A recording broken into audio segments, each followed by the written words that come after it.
seriously like, oh, here we go. Setting up my YouTube live.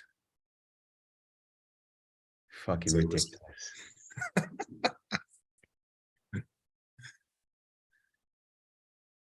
I think we're streaming. All right, here we go.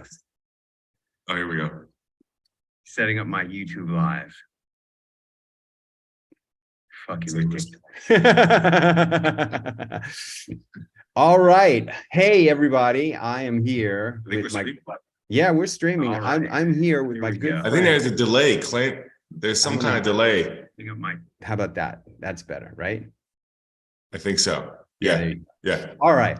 I am here with my good friend and student, and in certain ways, my own mentor, Raffi Andonian. He has really racked up a lot of success using TV.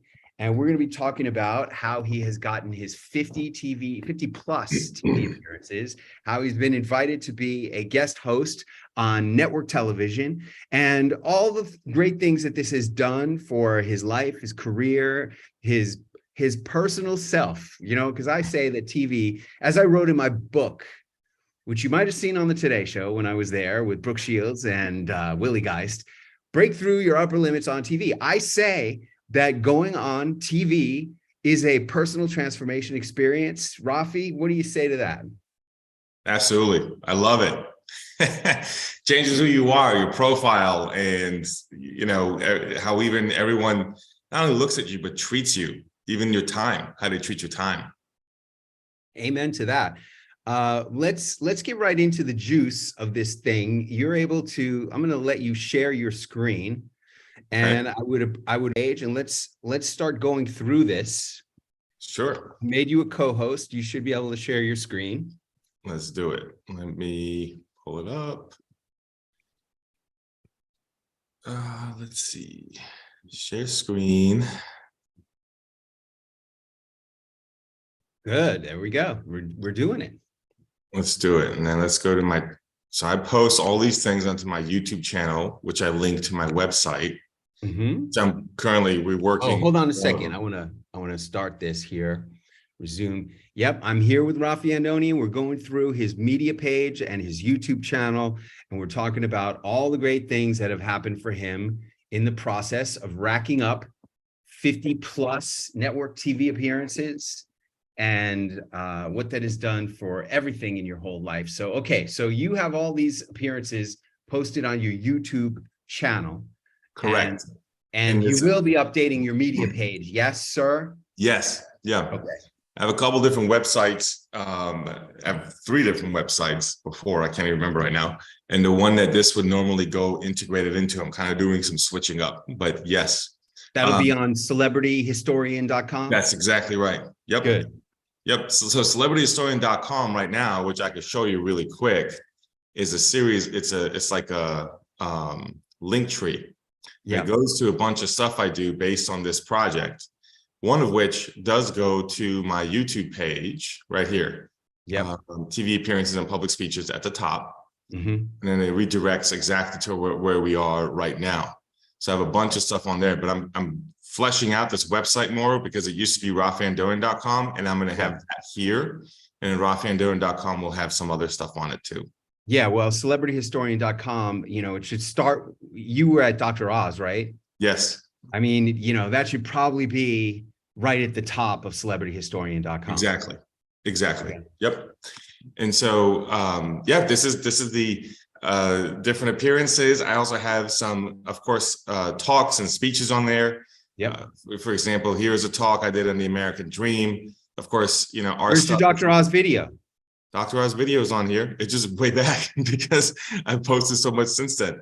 For those of you who don't know what we're talking about, his Dr. Oz video was an event that we did with Dr. Oz, where he got to share the stage with Dr. Oz for like a few minutes. Yes. And ask him important questions. What was that experience like for you to be a VIP speaker, sharing the stage with an international superstar like Dr. Oz? Oh, it was amazing. It was awesome. I mean, you know, it was really cool because I got to ask him some questions that I really wanted to, you know, know the answers to from him. So I think it's great. And to have that opportunity is really great. I've used those photos also from it as well. Here's the recent ones from Mexico City. There's a couple of them down here. At City So, Banamex and at Medical Sur Hospital, the #1 hospital in Mexico. Exactly. And I then see some other. also, I see there was another speech right there. Which one? That one right there. What's that? A Rotary Club speech. Hey. Oh, yeah. Yeah, that one, because it was at a district event. There were 50 different clubs that were gathered. So it's kind of a big event. And also because it's a topic, history shaping our community identities. And I thought, you know, that's relevant for the stuff I put out as Celebrity Historian. And did you notice also, speaking of Celebrity Historian, that the channel is called Celebrity Historian? So I've been branding that everywhere I can, right? So I have the username at @celebrity_historian, which is the same username I have on Instagram, and the same one I have, you know, anywhere that you can have a username. And then, of course, you know, branding this. So when you Google me, speaking of media, because there's another thing you talk about, and I always paid attention to it, you want to own your real estate. So there's all my stuff. Look at all these videos that come up because I put them up on YouTube, which of course Google owns YouTube. That's part of the reason I went with YouTube and posted all those videos, so I can be branded at the top when you Google me. This is all me, my Instagram, my appearances. I love it, and it's exact implementation. I would suggest that those videos of you on TV, either henceforth or in retrospect, should be entitled Celebrity Historian Raffi Andonian on Fox 24, Good Day, whatever. That, don't say Good Day. You shouldn't say Good Day. You know, like that's their Clint. That's their post. That's their post. Okay. That's funny. So this is mine. Any of mine start with Raffi Andonian at like CBS TV St. Louis. Yep. That's actually the TV station's YouTube. Funny enough, that's coming up. That's good. And then that's KNWA. Yeah, that's funny because some of the TV station ones are coming up too.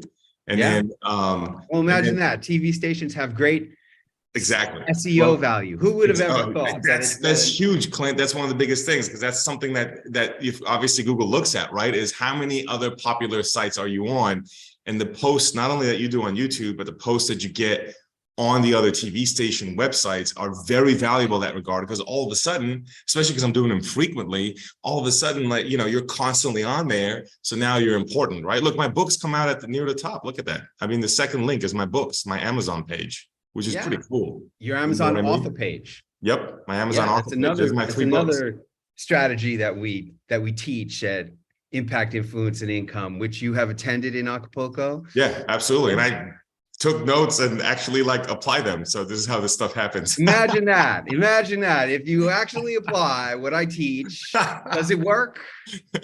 Absolutely. That's I always think about own your Google real estate. I think about that all the time. Like I can hear you saying it, you know what I mean? And all the different strategies that there are for that. So absolutely. And then you look over here, I title it. I didn't necessarily put Celebrity Historian every time because it was on the channel, but I always followed your model before which is my name, this TV station, and the city, and the rest of it is just like, you know, the title. It's like for the subject. I try to make it keywords that I think could be like popping up on different things. So, for example. So I don't make it too esoteric. You know what I'm saying? Right. Like you got to make sure you're paying attention to that. Yeah. Like, look at this one, Sangria Day, wine history. Like those are cool words, right? Gifting history, like Christmas with George Washington. There's another thing you teach, which is use celebrity names. And George Washington is like the ultimate historical celebrity, right? Definitely. And you'll see George Washington all over my stuff. I regularly bring up George Washington. And he's not even my favorite founding father. Hey, man, I love how you have done numerous TV appearances with George Washington. I love that. Yeah. And it all started, if you remember, with, let's see if it's not buried here because there's so many of them. Let's see, with this one right here. Are you following George Washington's rules for civility on the 4th of July? And that came up with Acapulco because we were sitting around at dinner at a previous launch pad when I was pitching something else. But this is what happens when you are, you know, creativity comes at unusual moments. You can't like plan it. And when you kind of put yourself in an environment where you're focused, you're away from sort of the day-to-day, and you know, you're learning. And that was, by the way, a repeat launch pad. I've done Launchpad 3 times. That was, I think, my second time. And when you repeat, it starts to go the material is no longer content that you're just studying, but it starts to become a part of you.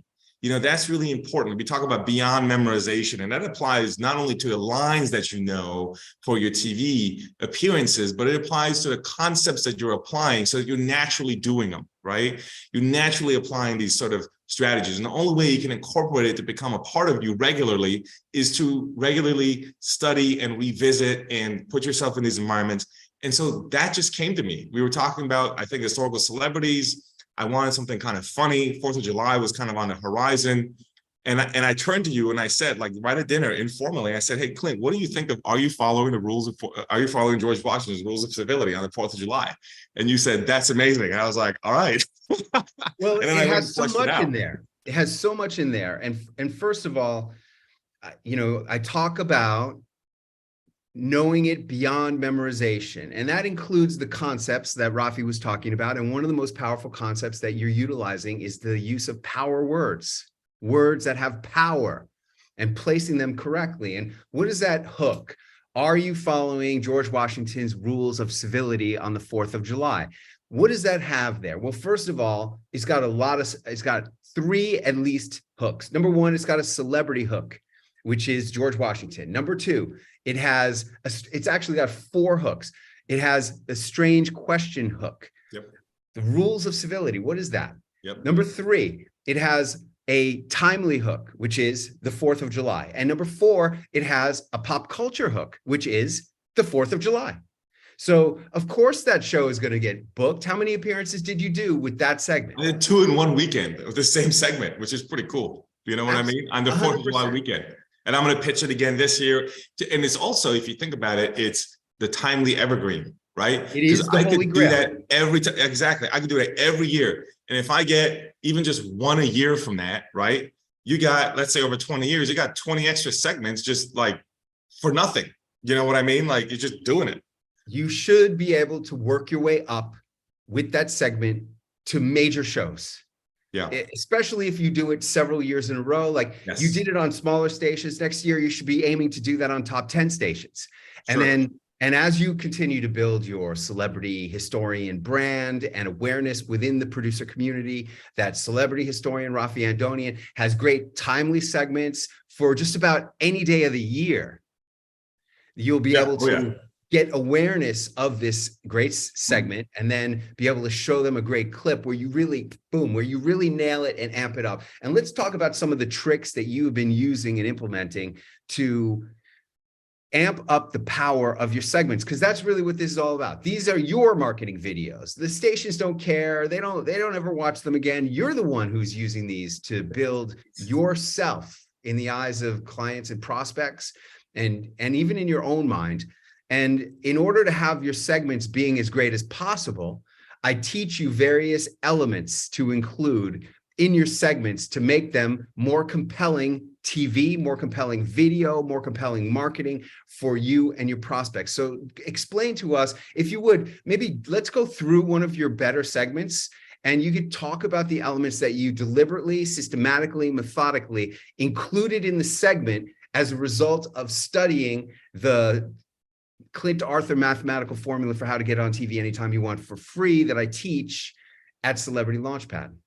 Yeah, so we can jump into this segment, but I want to say something. So when you talk about upping the power, something you mentioned, what's really important there is that, you know, there's a couple different things that come to mind. One is that sometimes I use props before, but not always. So one thing I did was I set a standard, and the standard that I set was that I will always use props.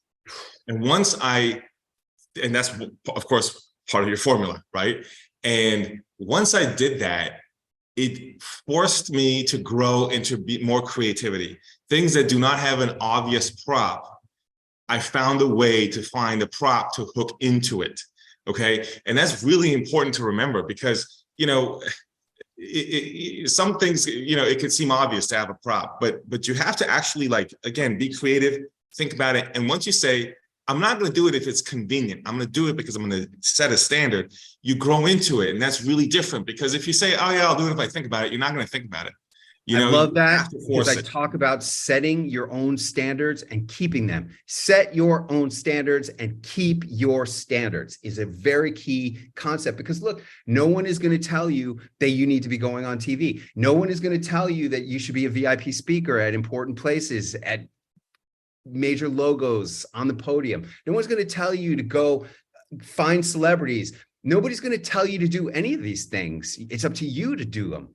And that's called setting standards. Yep. And I would also add another thing that I did was a lot of these segments, not always, and I'll explain in a moment, but a lot of these segments are like the local hook is really baked in there. It's not something where I just pull out like a random local statistic to include in the same segment. I do the work. And you talk about your formula with more energy equals more, or more energy squared equals more TV squared, or I forgot what it is right now. But energy equals more TV and more TV. That's what it is. And making that effort for those truly local segments really matters. And I find a way to get a local hook that has larger significance too, that anyone else can watch. And I'll show you an example. The exception to that, I think, is if you have something that really transcends, like the George Washington rules for civility. That's one where sometimes I say, okay, that one I'm gonna go straight in with that. Or like I did one here on a Constitution Day, which I love. It was not particularly local, but Constitution Day to me was like big enough that I could try that. And it's sort of like, it's sort of like Russia-Ukraine segments. You might remember I did those a while back in the spring. That transcends, right? That was the big news peg. And then of course, the timely hook, et cetera. In that situation, it was such a hot topic. And I did that one 3 times. I didn't have to have the local, but unless you have something like that, which I even had a producer tell me this back one time. And I was like, I'm already doing that, but it was really cool to hear that. You should really try to have something really local. So we can take a look at an example of either kind if you like, but I think a good one could be. I was talking to a TV producer whose show you had been on recently for a national holiday. And she told me the thing she loved about you was you appeared on the show on a national holiday and had localized information to make it local, because that's the key to all of these TV appearances. If you're going on a city's TV station and you can add that local hook, that's what they really, really want, because these stations are a local service. They're a community service to the local city. That's what they want. So let's look at that. Actually, that's a really good one, because there's a recent example of that, because I've done that so many times. Is for MLK Day. On July 4th, I did 2, but on MLK Day, I did 4 segments. Wow. And on the weekend, over the course of the weekend. So I was traveling, and all in person, mind you. Look at this, all in person. Wow. And that's another thing, by the way. That's another example of more energy. Make the effort. You think it's easy to pull off 4 markets in 3 days? It's not. But you do it. You figure it out and you do it. Did you drive to all of those? No, that included a flight too. Flight and drive. Was it like a regional tour, basically, on a weekend? Yeah, basically. Yeah. There you go, folks. St. Louis, Arkansas, Missouri. Excuse me. Hang on. Let's see. St. Louis, Arkansas, St. Louis. I'm out of order. Hang on. Tulsa, Fayette, Arkansas, Alabama, and St. Louis. Alabama was a flight. The other 3 were driving, connected. Yep. That's tremendous, man. That's E equals MT squared. Energy. Well, another thing you said somewhere in one of your workshops was, I think it was a lady in Canada. You said that she said, I started to get booked more when I stopped worrying about how I'm going to get on. Yeah. I remember that. And I thought with MLK weekend, January tends to be, honestly, I had a lot of segments ideas for January, but it can be a slower month too. It depends how you look at it. But I was like, MLK Day is like a very obvious historical tie-in. And I used to work at the Martin Luther King home. So I was like, this could be like a home run for me. I'm going to try to get in as many as I can. And then I'll figure out how to make the schedule work. And it worked out. So we got 4 of them. I mean, 4 in one holiday, man. You know what I'm saying? Like that's in a weekend. I mean, think about from a Friday to a Monday, just bam. For people who have 4 or 5 TV appearances, that's doubling your TV appearances in a weekend. And let's talk a bit about let's stop the screen share, because I really want people to focus on you for when you're talking about this. Can I add one more thing before we jump to that, just real quick? And then we'll come back to this. Okay, we'll come back to it. Okay, cool. Go ahead. you know, what is this doing for you as a man? What is this doing for you as a speaker? What is this doing for you as a person to have so many appearances? Because I have said many times, look, when you've done 50 TV appearances, nobody can take that away from you. And it changes you as a person. And there's a lot of people out there with 3, with 5, with 7, with 12. But once you start really getting up there, what's the impact? I don't even know where to begin. I mean, it's the impact is tremendous. So for one, I love it. I love a camera. Okay, that's really important. And so to me, like, I love the opportunity to share this stuff on camera, like from a personal standpoint, enjoyable standpoint. It actually also helps you communicate better, like before we even get to business stuff, because these are big topics a lot of times that I tackle. Big topics, the Constitution and civil rights and this and that. And now you're trying to find a way to make it digestible in like 4 minutes, right? 4 to 5 minutes, let's say. And using your props also, right? Because you're thinking of the props. We just talked about the standard. Now you're talking about how can I connect the talking point to the prompt. And that makes you a better communicator. You're more concise. You're using the things around you, etc. So there's that benefit also. Obviously, it keeps you busy, although if you figure out how to do the travel the way that I try to, you can actually be pretty efficient at it. And on the flip side, what happens is, as I kind of referenced briefly earlier, that when people see that you're traveling a lot, they treat your time differently. They really do treat your time differently. And I value that a lot because I hate people that waste my time. All right. I'm doing a lot of things, and I really appreciate that. And then from a business standpoint, what's really fascinating is, and a personal standpoint, I'm not kidding you. Like, I'll be walking around sometimes and someone will come up to me. It actually has happened a couple times with a stranger in like New Mexico, for example. But even like people in my, let's say, social circle, but maybe not particularly close, like when I might go to like a volunteer event or something like that. And sometimes people will come up to me and say, hey, I saw your segment on XYZ, or I watched your this, or I looked you up and I saw all of these. Wow, And like immediately it starts the conversation, an icebreaker or whatever, that, or maybe even builds a relationship with someone that was just, you barely knew in that circle. And there's that personal benefit also, right? So there's a ton of these things that start to happen. The producers also, because I like to go back to the same stations, because once you open the door, because it's hard to open the door, but once you open the door, you want to keep going back because you already did the work of opening the door. So show up as often as you can, as often as they let you. Some of these stations say you can't do more than once a month. All right, then I'll show up once a month, right? So then I'm going to take advantage of it once a month. There's one station that likes me twice a month. I go there twice a month and I have to fly to that station. I don't care. I'll make it happen, because you know why? You take what you can while you can get it, like you say, because that producer can leave. And when that producer leaves, I have to start over. And now I missed an opportunity for 2 segments a month with that market. That's really something to consider there. In that process, Clint, what happens, now the producers listen to ideas from you that are different than the typical segment. So for example, there's one I did in front of a historic site in Alabama. That we're standing in front of a historic church, and we did 2 segments actually back to back right there at that historic site. I have one coming up, and you kind of referenced it earlier. The producer pitched me and they said, hey, we want you as guest co-host on our show.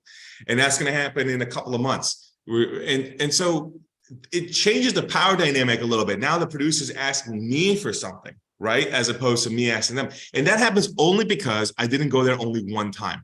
I kept going back. I consistently delivered. I showed that I can, because they need the consistency, right? That I can consistently bring the props, do the visuals, my bow tie, the whole thing, find look like relevant hooks, all the stuff that we're talking about, right? Everything. So that's really like the kinds of things that it does for you. When you say as a man, it changes your relationship with everyone and everything around you before you even get to any of the business stuff. Yeah, there you go. I love it. And hey, we have previously talked about a book that you're working on, 365 Days of History by Raffi Andonian. It just occurred to me, when you're doing so many segments on so many different days. Yep. Every one of those chapters in your book should have the video clip from the TV appearance on that topic. And now it's 365 days of celebrity historian Raffi Andonian on TV. That's going to require 365 clips, okay? And you can, or it also could include various speeches or excerpts from speeches if you want to shortcut this process, because you've also embraced the celebrity speaking. But let's go back. Yeah. Let's go back to the screen share. Look at that TV appearance that you wanted to review on MLK Day, and then let's take a look at one of your. Let's take a look at the London Stock Exchange speech that you did, and we'll talk about that. And we're going to try to wrap this up in another 10 minutes to be respectful of your time and everybody's time. That's fine. So what I want to say about the MLK ones, just real quick, is that each one of these MLK ones is a different local civil rights topic. And that's how we got to this with the holiday and a local topic. I didn't just throw out a local statistic, but it's a local event, a local topic, which also, Clint, each of these also had national significance. So for example, in CBS in St. Louis, we talked about what's his name? I forgot his name now. Lloyd Gaines, who was who tried to integrate law school in Missouri. And although they failed, it was actually the precedent that was later cited in Brown v. Board, which overturned segregation nationally. So there's both the national significance. So if you're not from St. Louis, it's something interesting. But if you're local, it has a direct local thing. And then honestly, you have one in Tulsa. It pisses me off at Celebrity Launchpad when people come and throw some super bullshit, lame thing. Exactly. Oh, pisses me off. Tulsa is the Black Wall Street. That's been getting attention lately. That was like a rich local Black community. Again, a lot of national attention. This one, Arkansas, the first Southern school to integrate medical school. And one of the things I mentioned in that segment, Clint, is this after the first student, and we talk about that, you know who she inspired to be the second student at University of Arkansas Medical School? Jocelyn Elders. No way. Yeah. Who you've done an event with before my time. But how cool is that? So like, again, tying in national names and national events, right? And then the Alabama one was the 1963 Birmingham campaign with MLK and a local civil rights leader. And of course, MLK automatically, a national historical celebrity, but also it's a famous moment because there's a bombing of a church that takes place there that kills 4 little girls. And today there's a U.S. Mint bronze medal, which is a replica of what was actually given to them posthumously that I use as a prop. So it's a big moment, national significance, but again, with the local hook. And one thing I want to point out here on one of these segments, let's pick the St. Louis one. Look what they say. And this can only happen if you're going back over and over. Also happening Monday, MLK Day. So fascinating. We've got that. Everyone, with Martin Luther King Jr. weekend upon us, we are learning more about a local man. Listen to what he says about me. Segregation in schools across the country. His name was Lloyd Gaines. His story is fascinating, but his fate is a complete mystery. Here to tell us more is celebrity historian Raffi Andonian, who has a real knack for uncovering these kind of off-the-radar stories about people we should know about, but we don't. Welcome back to the show. Nice to have you here. You see what he said there? That's the kind of stuff that he can only say if you've been back over and over. And he does that should be on your sizzle. That needs to be on your 1-minute celebrity historian sizzle. And look what he says at the end here. Here, go ahead and do so. Lloyd Gaines, a pivotal stepping stone along the way to our state constitution. And look what he says there. This guy, they're fascinating stories. Raffi, thank you. So you see what I mean? Even at the end, he did it, and there's example after example of that. Oh my gosh! You're always come here with such so much knowledge. You make it so fun. Like there's an Arkansas one. This one is. You only get that when you go back over and over. That's right. Look at this one. It's not MLK Day, but it reminds me. Look at my props here. Milk, a crystal ball. But look at this. She's interacting with the prop, something you talk about. That's something, and actually in the milk, at some point, we actually open it and start drinking it. I thought the guy was going to start chugging it with me. So hang on, let's see. Yeah, here we go. We cheers the milk. So again, interacting with the prop, and you talk about food, which I guess is a form of food, and milk has a history in Arkansas. But check this out. Check out what he says at the end. I think this is the right one. Appreciate you paying attention to the details of Arkansas. Such great stuff. It's a great state. A lot of great. You hear that? Really we appreciate you paying attention to. Oh, look at this. He And makes a just comment decide- first on my bow tie. Again, pop of color. We talk about how they pay attention, and then the local hook. Listen. Yeah, absolutely. Did you coordinate your tie in this court? You're always coordinating. You're so great at that. See? I'm paying attention to details. You do. And we appreciate you paying attention to the details of Arkansas. It's such great stuff that It's we a learn great about our state, states. a lot of great heritage here. It's really interesting. You see Hey, what I'm that's saying? nice. They notice this stuff, and they know that I'm regularly doing it. He said, you always pay attention to detail, the art, the props, and these are all stuff in your formula. And they're 100%. recognizing it, and they would, now they're saying it on air. They tell me off air, they're like, hey, you're great, you bring this, this, and this. And I'm like, yeah, it's just in my, it's in the formula. But now they're saying it on air. So because there's that chemistry and that consistency and repertoire. And this is a show, by the way, that wants me to go on as co-host later in, like I said, in almost 2 months. So that only happens because you're there over and over and delivering with the formula, the consistency to do good TV. It's not just content. We fall in love with our content, like in terms of the information that we had to say, but that's not how to do it. Now, can I talk a little bit about speaking? Because that ties to something that's really relevant. Please. So and I'll stop sharing for a moment. And actually, you know what? I'm gonna pull up this lady's feedback because it speaks to what you're talking about. So when we do speaking, we often talk about,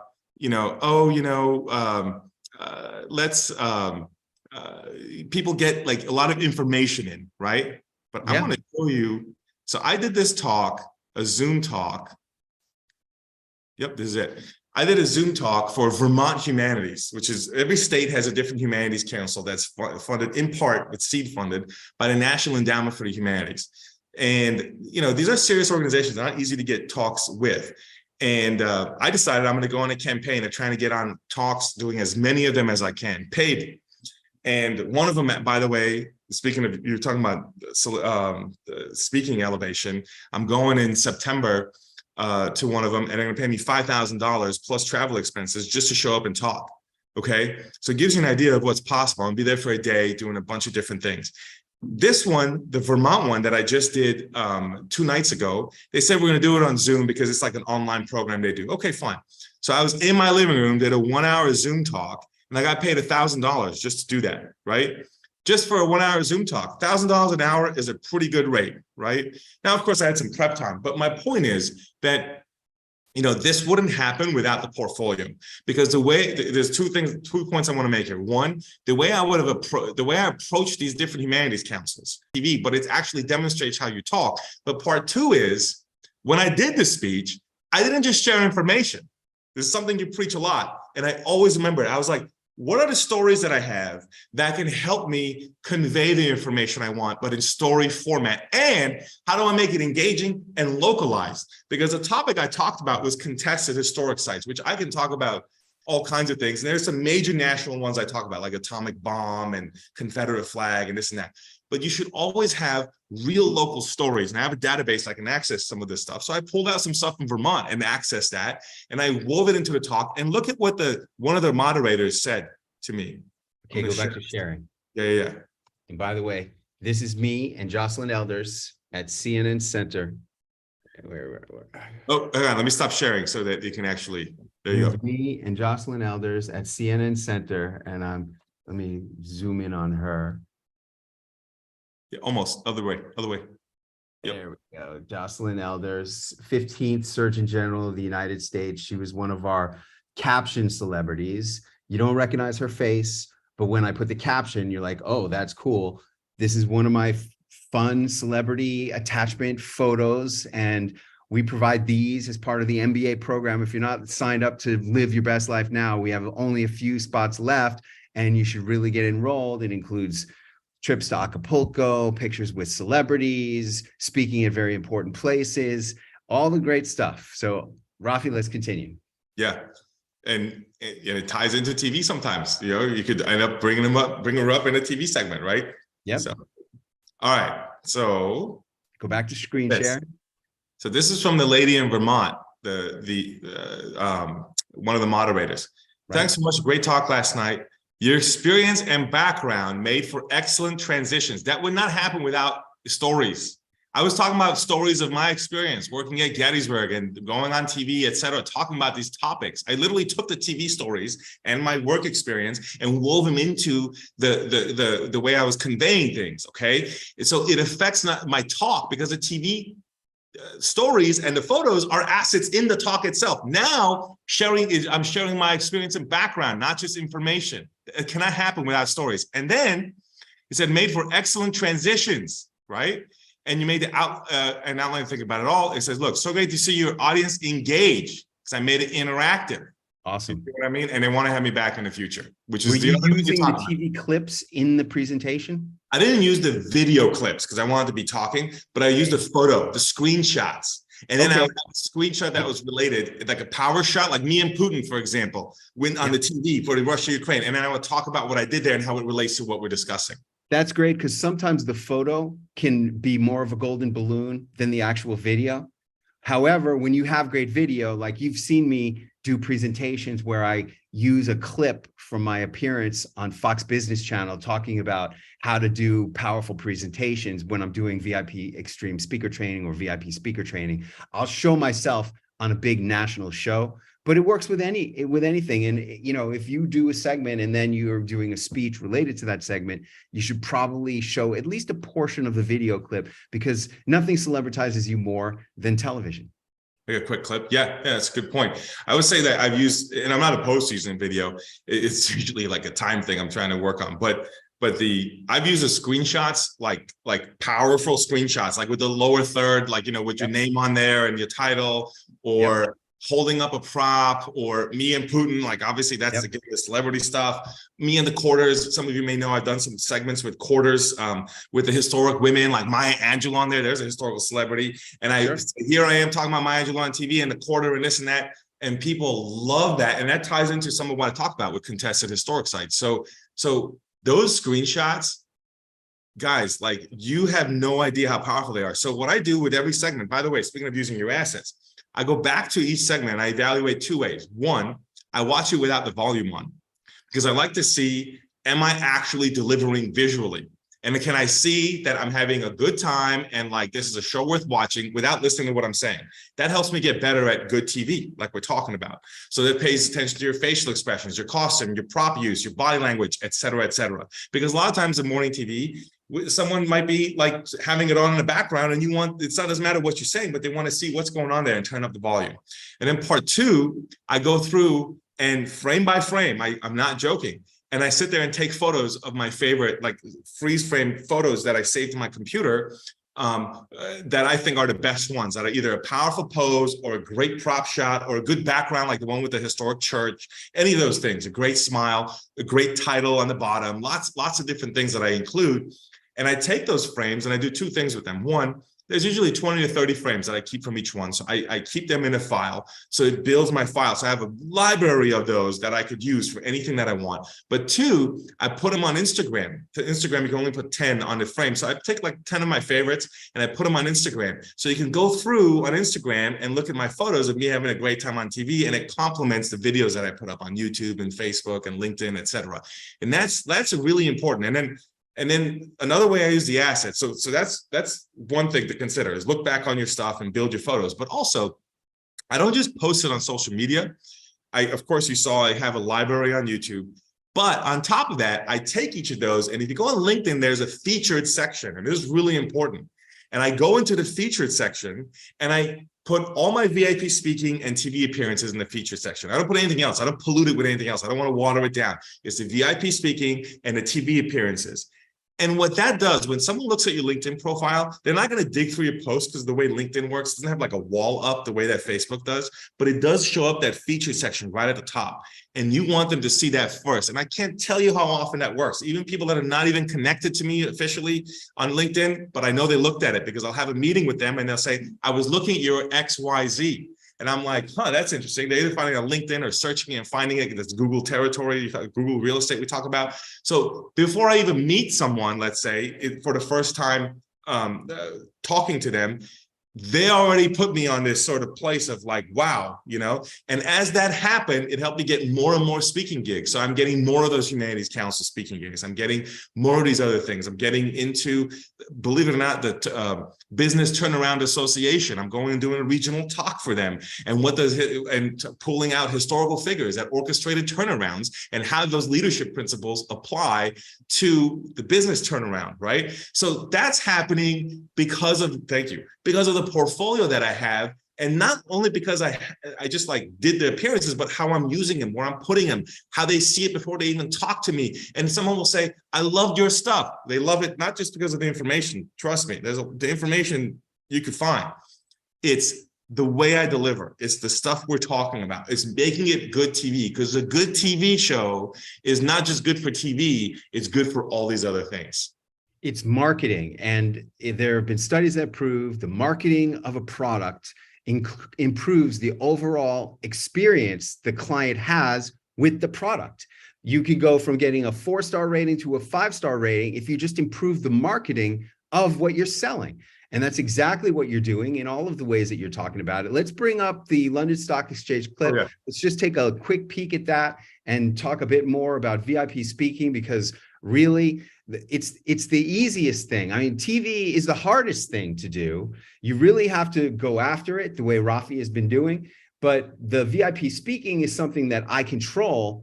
And we've got some great VIP speaking stuff coming up later this year at the, bring up your screen share. We got great VIP speaking stuff coming up later this year at the New York Academy of Medicine, New York City Bar Association, and NASDAQ.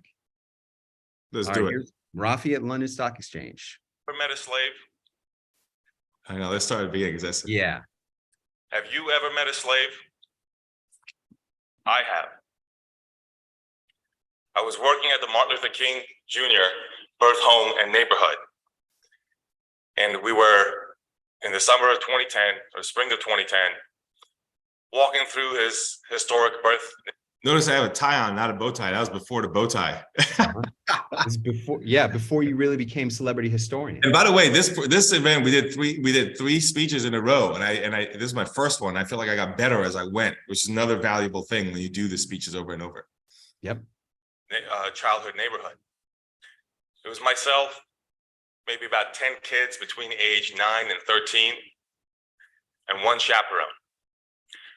I noticed that these kids had different scars on them. One had his skull pushed in, another had marks on his face, another had all kinds of scars on his neck. And as I'm walking up toward the porch of the Martin Luther King's childhood home, the chaperone revealed to me that these kids were escaped slaves in the summer of 2010 from Haiti. So here we were in 2010. Yeah, I still use that story, by the way. I've worked on that story a bunch, and I still use it. I used it 2 nights ago in Vermont, actually. So it gives you an example. Can I pull up Cambridge real quick since we started this one? Because that one I like in the sense that, just since we're talking about your programs, I incorporated what happened on that trip. So this is like you always, these things are dynamic. In the training that we were doing on the trip.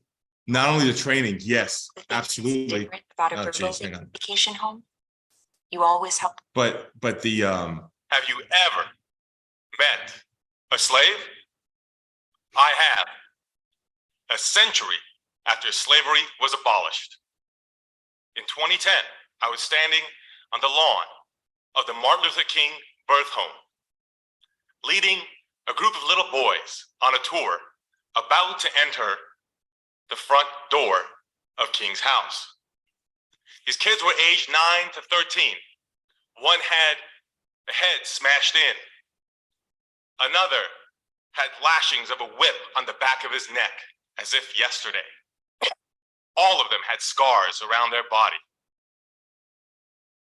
They were slaves, just days removed from escaping Haiti, having come to Atlanta to visit Dr. King's home to connect with his legacy. That's when the power of historic sites hit me. the legacy of such a place, the power of place, from slavery to freedom. That's why today I carry this pen. This pen is made from wood that comes from a tree that witnessed Abraham Lincoln deliver the Gettysburg Address on the bloodiest battlefield of American history at Gettysburg in 1863.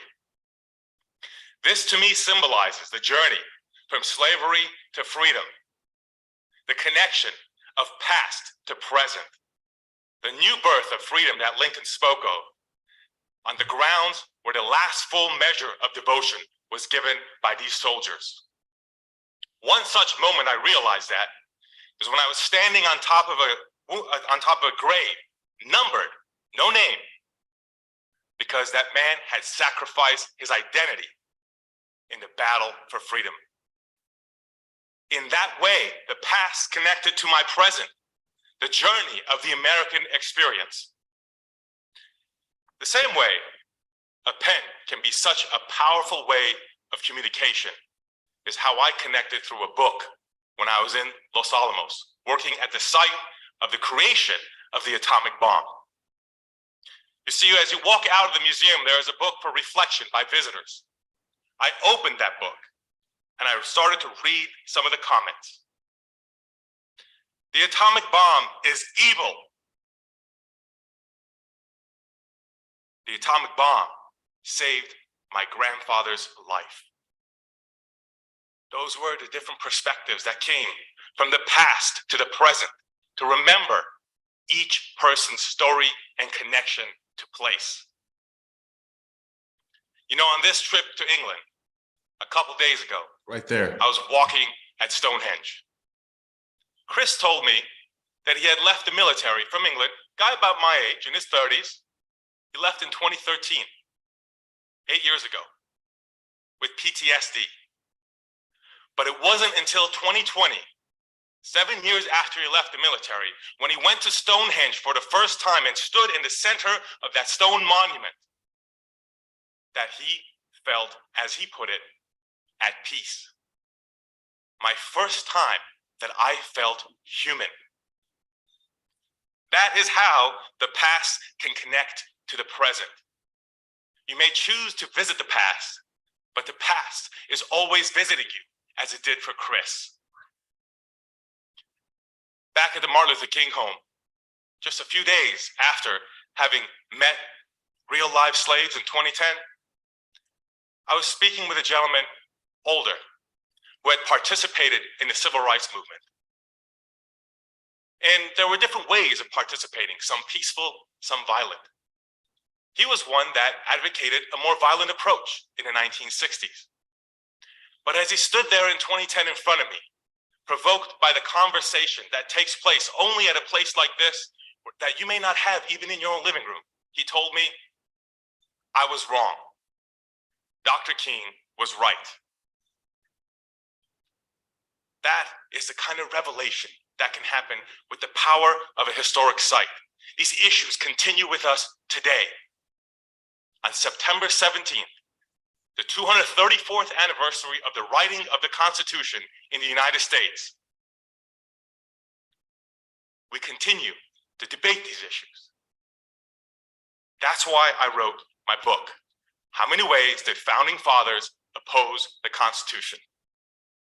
Because even then, exactly 234 years ago, they debated the meanings. The very people who created the Constitution debated the meanings of what they wrote, and they will continue to do so for years, for generations, and as we continue today, because history still lives.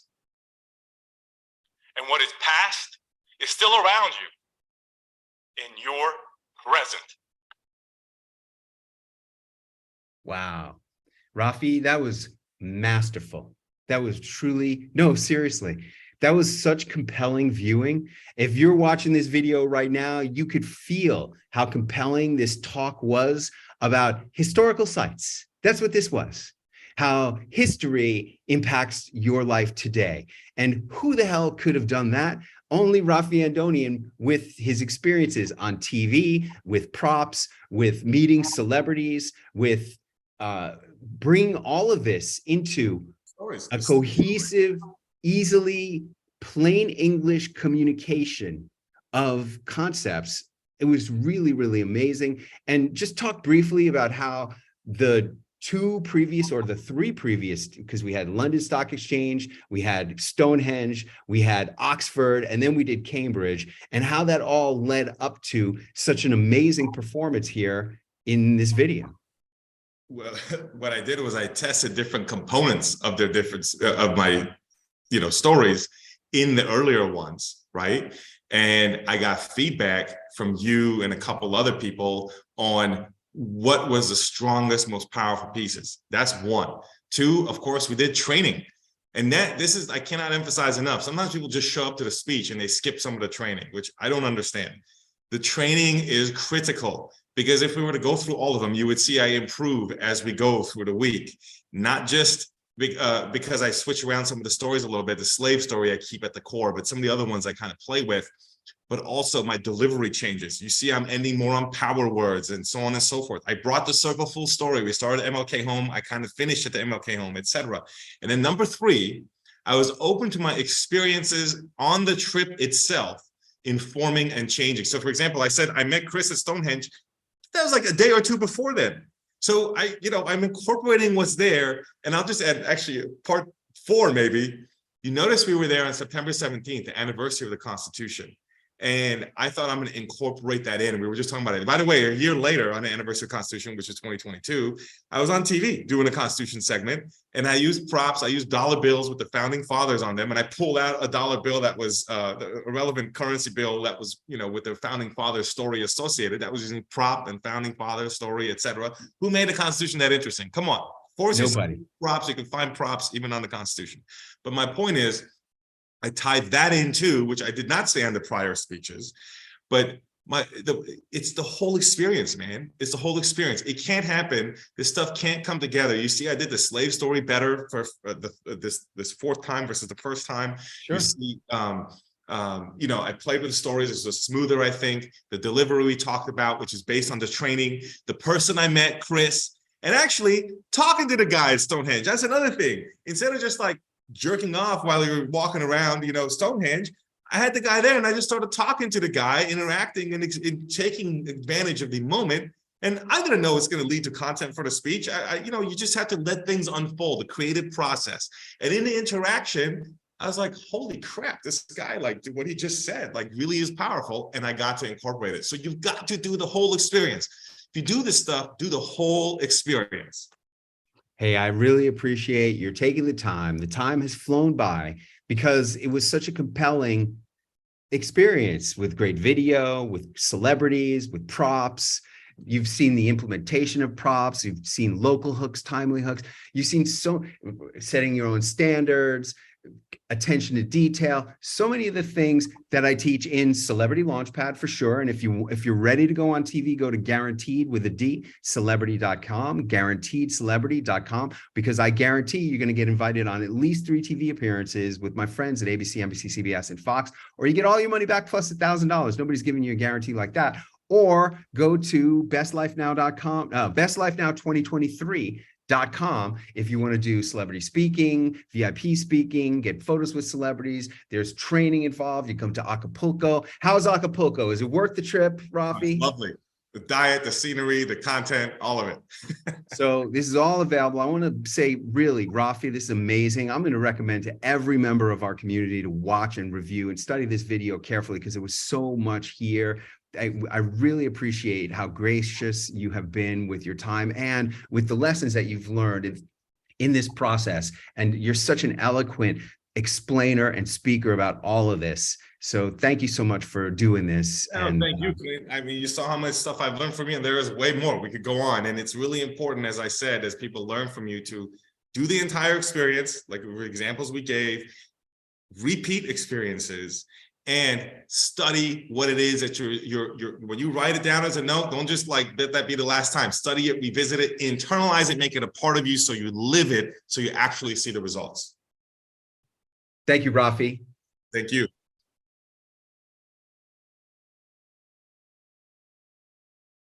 All right, I ended the meeting and I'm gonna stop the share. Raffi, thank you so much for everything. This was really amazing.